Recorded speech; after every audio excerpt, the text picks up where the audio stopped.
Fis-sena 2020 il-kriminalità f'pajjiżna naqset għar-raba' sena konsekuttiva. Dan ħabbru l-Ministru għall-Intern Byron Camilleri waqt konferenza tal-aħbarijiet bit-tema Gvern għan-nies f'Santa Luċija li matula ġie spjegat ir-rapport annwali dwar il-kriminalità f'Malta li sar mill-kriminologu il-Professur Xavier Formosa. Meta mqabbel mal-2019 kien hemm nuqqas ta' 16% fil-kriminalità fl-2020. Ħareġ ukoll li kien hemm tnaqqis ta' 24% fil-kriminalità f'pajjiżna mill-2016 l-hawn. Matul is-sena li għaddiet għal kull 1000 persuna kien hemm 25 reat.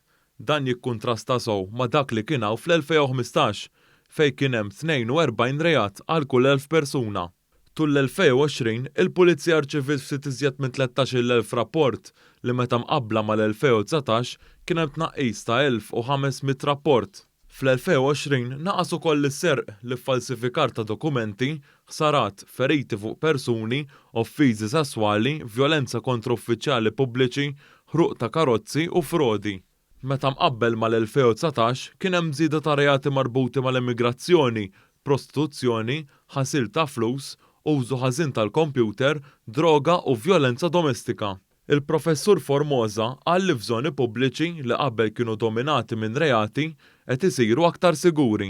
Huwa t-tibdil li ġie on an ongoing basis, jiġifieri il-Crime Prevention Strategy, il-Community Policing, il-Transformation Strategy li għamilna s-sena li varajna wara tibdil fil-liġi ta' 2017, ġida kollu f'daqqa jibda jurik li l-impetus lejn tnaqqis rada li qed nieżel u tiela nistabilixxu trend u l-istabilizzar tan-numri ħalli l-pulizija jkunu prepared għal dak li jsiru fil-futur.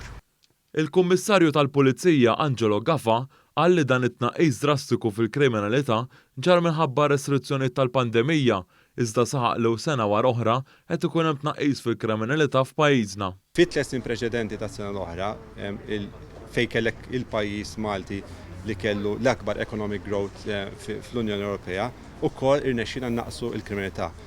U dan imur kontra kull analiżi akademika li meta inti qed tiżdiedu l-opportunitajiet suppost tiżdied il-kriminalità.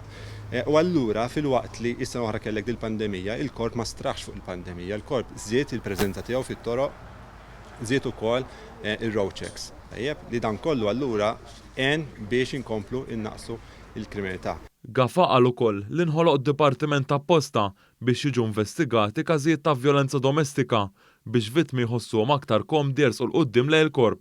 Il-Ministru Byron Camilleri qal kif fil-bidu tal-pandemija l-esperti f'dan il-qasam dew jaraw li tiżdied il-kriminalità f'pajjiżna u għalhekk dan ir-riżultat huwa parti mill-investiment li qed jagħmel il-Gvern f'dan il-qasam. Il-Gvern investa ħafna, matul is-sena li ġejja se nkompli investi iktar. L-investiment li qed jagħmel dan il-Gvern illum ikkomparat ma' dak li kien jagħmel il-Gvern Nazzjonalista fl-2012 huwa ta' 6 darbiet aktar. U allura dawn ir-riżultati mhumiex kombinazzjoni, dawn ir-riżultati qegħdin hemmhekk għaliex hemm gvern li qed jinvesti għatih fil-korpi dixxiplinati tagħna.